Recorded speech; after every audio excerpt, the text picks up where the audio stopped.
So yun guys, na meron tayo ditong Tomica Premium Racing Loctite Nismo GTR. So ito siya. Yan. So yun no, premium racing packaging no. Very clean. Very official yung dating no. So tara, buksan natin to.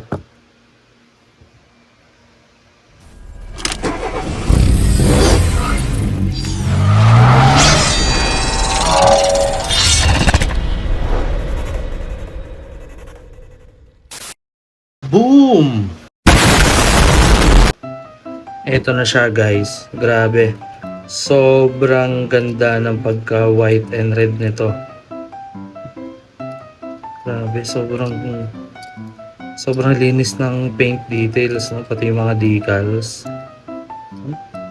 May kita mo talaga yung racing vibes eh, no? Parang mini super GT car eh. So yun, check natin yung proportions, no? Harap likod.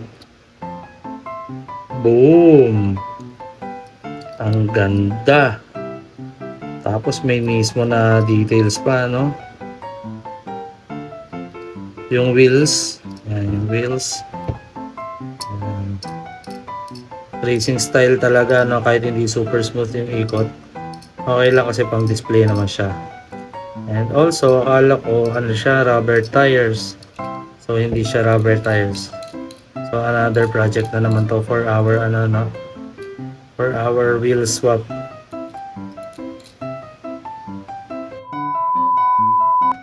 So yun na guys, overall for Atomica Premium Racing, no, sobrang sulit nito lalo kung GTR or Nismo fan ka, no. Perfect siya pang collect at pang display. So take a look again. Sheesh. Loctite. Grabe.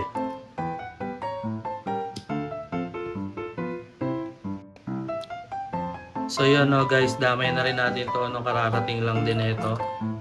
So mga pang wheel swap natin, no? So meron tayong gold dito. Meron tayong silver. Meron din tayong white. Another white.